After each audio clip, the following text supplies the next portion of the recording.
Hi everyone, I'm Gertie and I am so excited to be bringing you another Patreon project.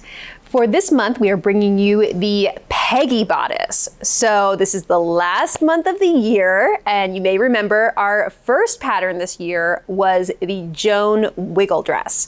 So I really wanted to bring you a similar, iconic, close-fitting bodice, but this time made in a woven. Okay, so the great thing about this bodice, though, is that it has an underarm gusset, which I feel is a really classic vintage sewing technique and design element. In a close-fitting cut-on sleeve like this, you often don't get a lot of range of movement, so we have added a really classic underarm gusset to give you a lot of room for movement and also retain that beautiful close fit. Okay, so the construction on this bodice is fairly straightforward, so we're really going to be focusing on that gusset today and showing you how it's sewn. The other wonderful thing about this bodice is that it does have some design options. So we've given you 3 sleeve lengths, which means that this bodice pattern can take you through all the seasons of the year. You've got your short sleeve, your 3/4, and then your long sleeve. It has underbust gathers and a midriff, and this is just such a classic Mad Men era look. And of course, it is interchangeable with our L series. So you can pair it with a lot of skirts in the charm library, like even just the Wanda pencil skirt from last month. Or if you want to pair it with, say, the L'Amour sarong skirt. There are a ton of options. You can make a whole wardrobe of dresses with this bodice pattern. So let's go ahead and get started talking about the pattern and your fabric and supplies. Okay, let's talk a little bit about the pattern pieces. So as always, we have minimized them to doll size here so that you can see them all together. Now we have the bodice front, and you can see we have a few cutting lines on the sleeve because we have 3 sleeve options for this pattern, which is great because it can be a year-round pattern. So you have your long wrist length option, a 3/4 option right here, and then a short sleeve as well. So this is a cut-on sleeve with the front bodice. Now you can see the bottom here, we have the gathers and gathering notches. And this mark right here is super important. It's your gusset setting mark, okay? So you're going to want to transfer this to your fabric, the dot at the end and also these outer lines, because those are your stitching lines for the gusset. Okay, so that's super important. And you'll see the back bodice similar to the front in that you have the 3 sleeve lengths.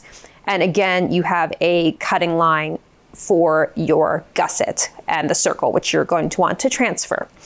Okay, and then we have neck facings, front and back. Your gusset, which you're going to cut 4 of this, and then you're going to make sure that you transfer these circles to your fabric and these lines as well, because they need to match up to the marked lines on the bodice front and bodice back, okay? And then finally, you have your midriff front, which you're going to cut on the fold. And you can see it has notches to match your gathers. And then your midriff back. So this is not cut on the fold. You're going to cut 2 of this and 2 of the bodice back.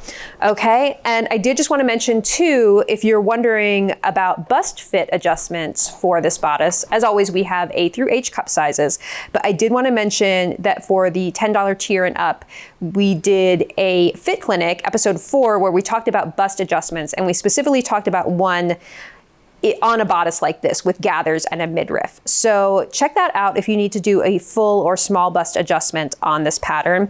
It's a little bit different with a cut-on sleeve, but you could take a slash through the shoulder down to the middle of the bust and then either remove or add gathers. So if you're curious about how to do a bust adjustment on a bodice like this, definitely check out that fit clinic. Okay, so next we're going to talk about fabric and supplies. All right, let's talk a little bit about fabric and supplies for your Peggy Bodice. So fabrics, you can use any woven or stretch woven. So this again is in the L series, just like the Wanda pencil skirt that we did last month. So your fabrics are going to be similar, but you have a lot of options, which is great. So we've recommended a range anywhere from a lightweight cotton, like a broadcloth, which would make a beautiful summer dress, especially with the short sleeve option and a full skirt. This would be so cute in the polka dots, in the broadcloth. Or if you want to make something a little more elevated, you could use something like a silk dupioni or a shantung. If you're going to use a silk, I would suggest looking for something with some body. Okay, so dupioni, shantung, maybe silk blended with wool, but I wouldn't do a drapey silk like charmeuse or crepe because it's just not going to have the structure that you need, especially for those underarm gussets. Okay, so let's talk about some wintry fabrics. This beautiful green, this is a cotton velveteen, so this would be amazing for a holiday themed dress, perhaps with a long sleeve. This would be really pretty. And also you wouldn't really need to line it. So this is a great option too, because lining this dress can be a little involved. We'll talk about that as well. If you're looking for something a little bit cozier, a textured wool, like a boiled wool would be really nice. And this has a little bit of stretch to it. So it's like a stable knit. It will give you a little bit of ease and freedom of movement, but it's not a stretch per se. Then you could also choose, like this embroidered wool is really pretty, something like a woven wool tweed or flannel or something like that. And if you find something with an embroidery, that would be a really nice detail for this jewel neckline because you have a lot of real estate here to really highlight a beautiful fabric. Okay, and then there are a couple utility fabrics that you are going to need. You will need a woven, well, not necessarily woven, but you're going to need a fusible interfacing. So this is a woven fusible interfacing, but you could also use a weft or a tricot, something lightweight like that for a fusible interfacing. And then for your underarm gussets, the way we're going to show you today how to insert them is to use a little patch of organza. Okay, so you don't need a lot of this. We like silk organza for this. You could also, in a pinch, use a poly organza, but silk has a little bit more roughness to it, which helps it, which is just more useful when applying a gusset like this. So you'll see how we're going to use this today to make the gussets really easy to insert. All right, so just a little bit of silk organza. And then, as always, anytime you have a zipper in your garment, you're going to want to stabilize. So we have these 1¼ inch wide rolls of fusible interfacing. But as always, you can just cut strips from your fusible interfacing yardage as well. Now you're also going to need a zipper because of course you're not just making the bodice, you're going to be making an entire dress, right? So you have many skirts to choose from to make this into a dress, like the Wanda pencil skirt, the charm circle skirt, anything in the L series. You're going to want a 24-inch regular zipper because this is a very high neck bodice. So you're going to want to make sure that you've got 24 inches so that it goes low enough in your skirt so that you're able to open it as much as you need to for hip ease. Okay, and then finally, you're just going to need your all-purpose polyester thread. All right, and that is it for your supplies and fabric. Okay, so we're gonna get started sewing with inserting our gusset. And the most important thing is you want to make sure that you have your gusset stitching lines marked in on the right side of your bodice front and backs. And now we're going to grab a rectangle of silk organza cut to 3 inches by 6 inches and place it over that marked stitching line. And we're going to place a couple pins and then stitch around our stitching lines. And this is going to give us a nice clean finish, and it's going to make it easier to insert the gusset. One thing I want you to be aware of is that you're going to need to start and stop exactly on those marked lines because those two legs are slightly different lengths.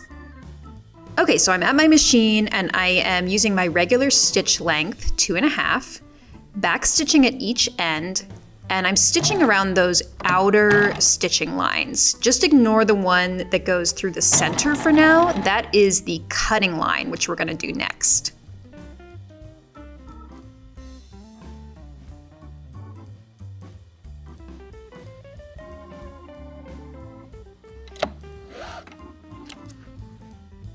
Okay, so now we're ready to cut along our marked slash line.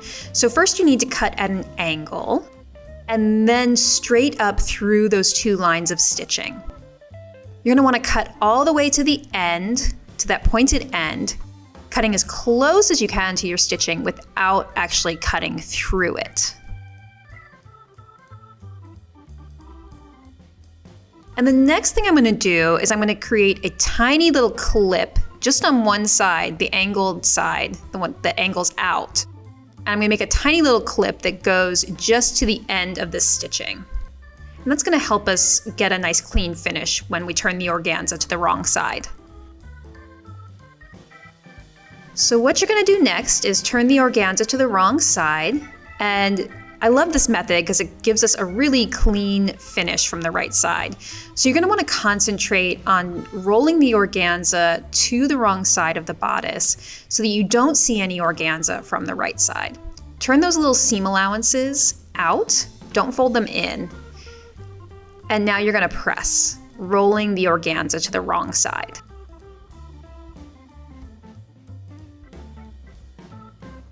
And just keep checking your work, and if you see any organza showing on the right side, just repress, just rolling it in a little bit more. And you want to take some extra time at the point, just making sure that you don't see any organza and then it looks nice and clean.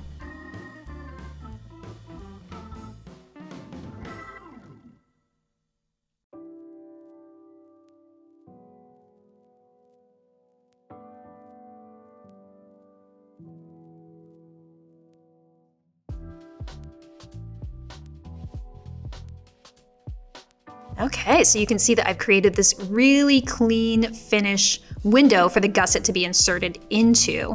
If you see any marker at the point, that's totally fine. It's disappearing ink, so it'll fade away, or you can wash it out. Okay, so now I'm going to grab my gusset piece, and it's very important that you have these three little circles marked in, one at each corner of the triangle. And keep in mind that you want to make sure you're using the right gusset for the right side of the dress, because the front and back sides of the gusset are different lengths. So just make sure that everything matches up.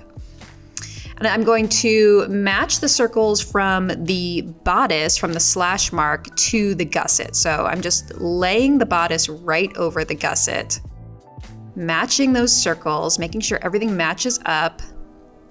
And now I'm going to pin it in place. And you want to make sure that you use a lot of pins. Take your time with this. You just want to make sure that the edges match up, that your circles match up. And then we're going to be top stitching this. We'll really edge stitching it from the right side.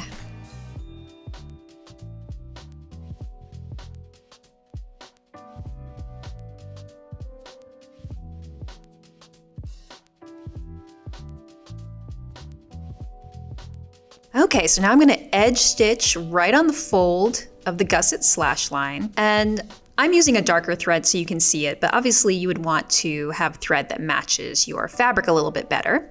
And I'm edge stitching right along the fold. I'm using my regular presser foot, but you could use an edge stitch foot to make this a little bit easier. At the point, you're going to want to pivot and then just fold all of that excess fabric out of the way and then start again stitching down the other side of the gusset.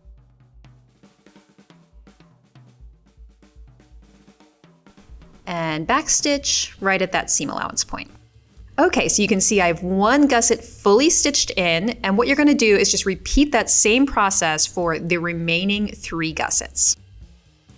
Okay, so this is my bodice front. You can see that I've done my stay stitching around my neckline. I have inserted both gussets on the bodice front.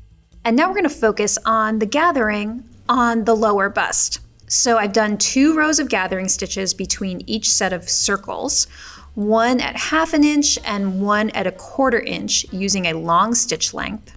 Next thing I'm going to suggest is that we do a line of stay stitching between those 2 sets of gathering stitches at 1/2 inch. So I'm back to my regular stitch length, 2.5 millimeters, and I'm just doing a line of stay stitching with a 1/2 inch seam allowance between the 2 sets of gathering stitches.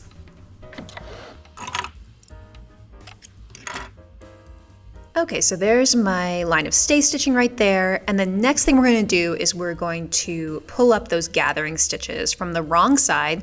So grab the bobbin threads and just pull them to create those gathers from both sides. And for now, you're just kind of estimating how many gathers you need, and then you will actually distribute them evenly once we pin it to the midriff. Same thing on the other side, just continue gathering.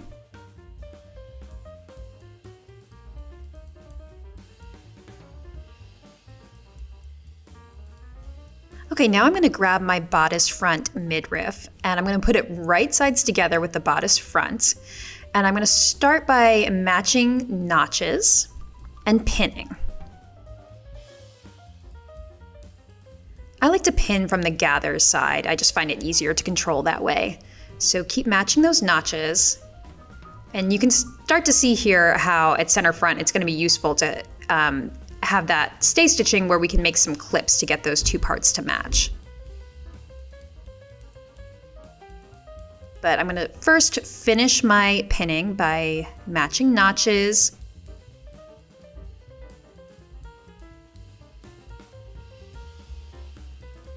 And then at the very edge here, you can see how your pieces should match at the 5/8 of an inch line, not necessarily at the corners.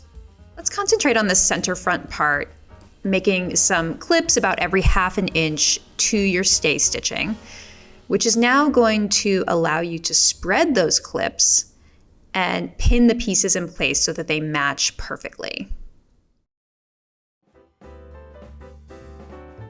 And now's a good time to distribute your gathers so that they look really nice and even.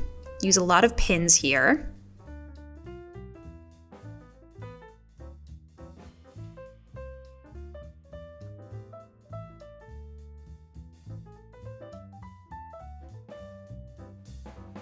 And now our next step is going to be to sew this seam.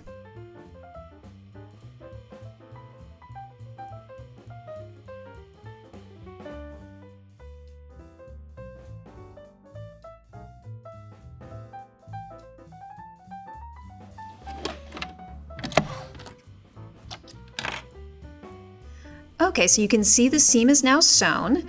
And what I'm going to do next is I'm going to finish these seam allowances as one and then press them up towards the bodice. But first I want to talk a little bit about the seam allowances on the gussets. So you can trim these down by using pinking shears. This is a super vintage way to do it, is to use pinking shears and trim the gusset and the organza down as one, being very careful not to cut through your dress. The other possibility is you could serge those as one. Again, you have to be really careful that you don't accidentally feed your dress through the serger.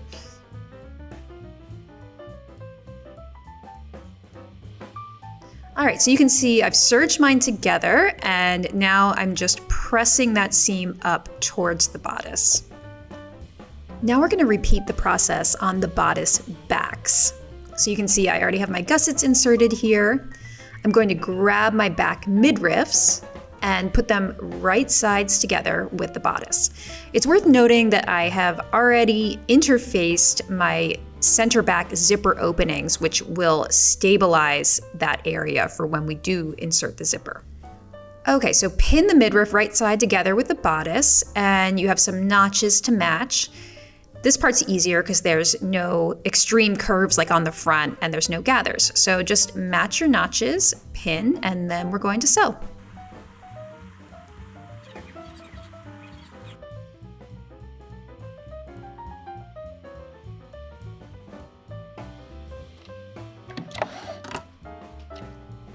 Okay, so now I'm going to finish these seam allowances as one and press them up just like I did for the bodice front.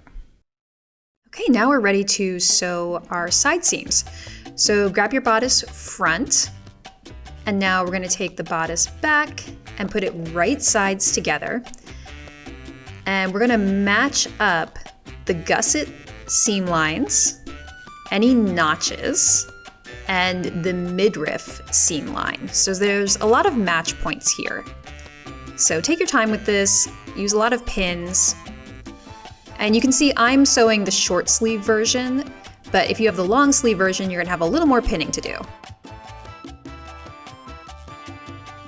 Just make sure those seam lines are matching exactly.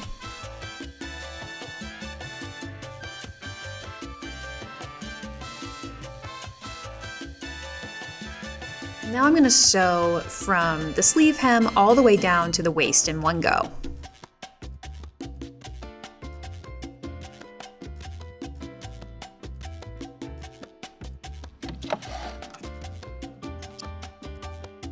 Okay, and the next thing I'm going to do is another line of stitching, 1/8 of an inch from the first, just within the underarm area to give it a little bit of extra reinforcement.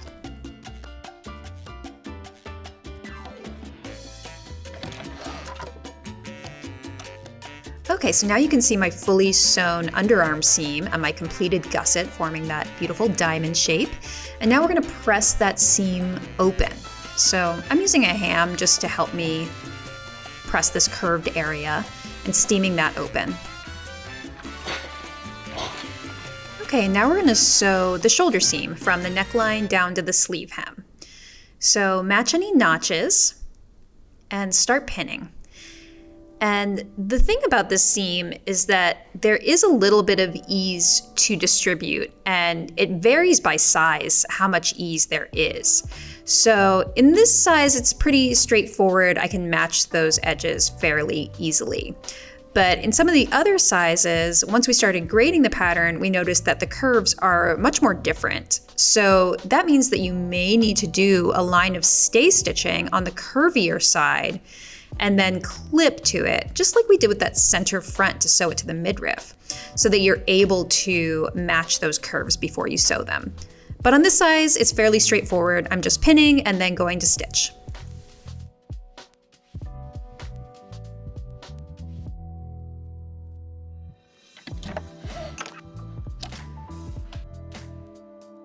Okay, so that seam is sewn, and now I'm going to place it over the ham so that I can press it open.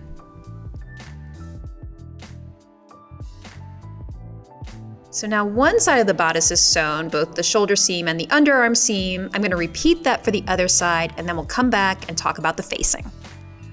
Okay, so you can see that I've already constructed my facing unit. I interfaced my bodice back facings and bodice front facing and sewed them at the shoulder seams and then pressed those seams open.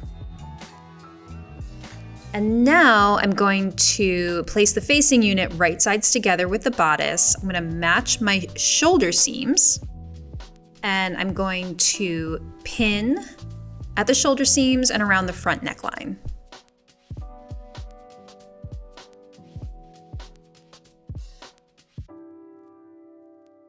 All right, and now we're going to prepare the clean finish for the neck facing in preparation for inserting our lap zipper. So we're going to start on the right side of the bodice, which will be the underlap side of the lap zipper. You're going to take both of those seam allowances, turn them to the right side of the bodice 1/2 inch.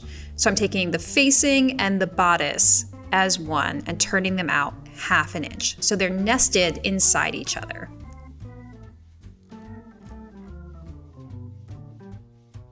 And just fill in a few more pins. And then let's focus on the left side of the bodice, which is the overlap side of the lap zipper. I'm going to do it a little differently on this side. I'm going to do them separately. So I'll take the bodice facing and turn it in 7/8 of an inch and pin it. And then separately, I'm going to take the dress neckline seam allowance and turn it in 5/8 of an inch. So what you want to see is a 1/4 inch difference, a little gap of a 1/4 inch between the two. Fill in another pin, and the next thing we're going to do is stitch all around the neckline. So start right at that fold, on the very edge of the fold, stitching at 5/8 of an inch all the way around your neckline.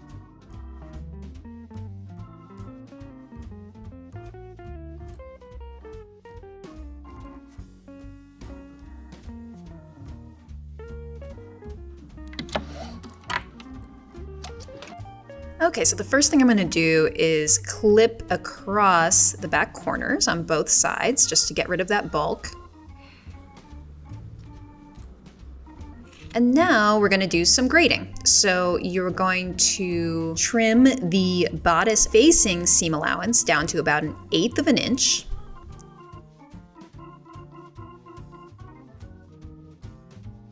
And then the dress seam allowance will be just a little bit taller, so about 1/4 inch.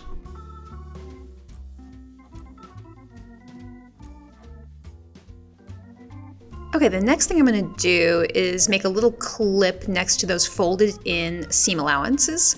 And then I'm gonna do a little clip about every 3/8 of an inch. This is a very tightly curved neckline, so you're gonna wanna concentrate a lot of clips, especially in the most curvy areas. So just continue like that all the way around the neckline. And the next thing I'm gonna do is understitch. But first I can turn out these seam allowances at the back neckline corners. So you can see that side is nice and flush. And the overlap side, I have this little gap here, which when I turn it in is gonna give me a nice clean finish for when I insert the zipper.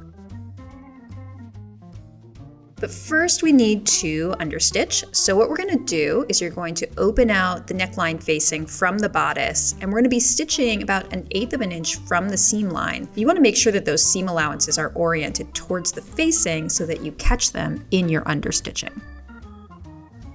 Okay, so I am stitching 1/8 of an inch from the seam line on the facing, and I am making sure to catch those seam allowances underneath as I stitch, and just holding the facing nice and taut away from the bodice.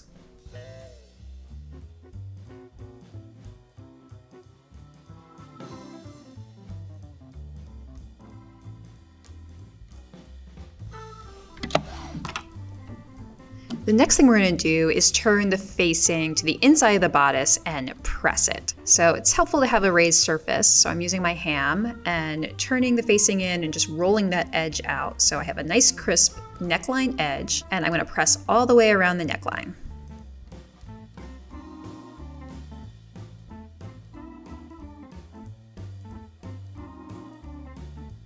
The next thing we're going to do is secure the facings inside the bodice at the shoulder seams.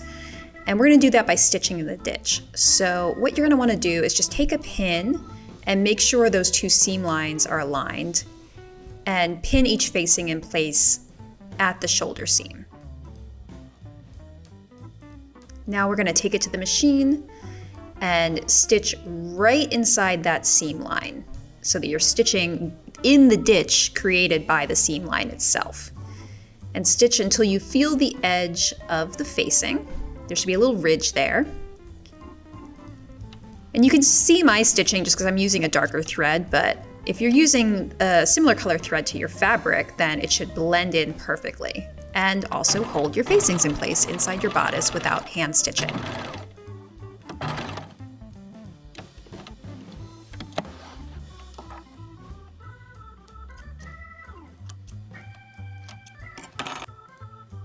The next thing we're going to do is hem our sleeves. So what you're going to want to do is turn in your sleeve hem allowance by 5/8 of an inch, press it and pin it in place all the way around. And then you can top stitch at 1/2 inch, or if you prefer not to see any top stitching, go inside and hand stitch. So then you would construct the skirt or bottom of your choice in the Lemoire series and attach it to your Peggy bodice at the waistline. Insert your zipper. I prepped for that by turning in the underlap seam allowance 1/2 inch and the overlap seam allowance 5/8 of an inch. Insert your zipper, and then you would want to hand tack those facings to the zipper tape, and then you will have your finished dress. Okay, so that is your Peggy bodice construction. I hope you have loved learning how to sew this, especially learning that great technique for the underarm gusset, which hopefully will expand your library of sewing skills. I can't wait to see what you make with this pattern, so don't forget to hashtag it Peggy Bodice. And thank you so much, as always, for being patrons. I will see you next time. Goodbye.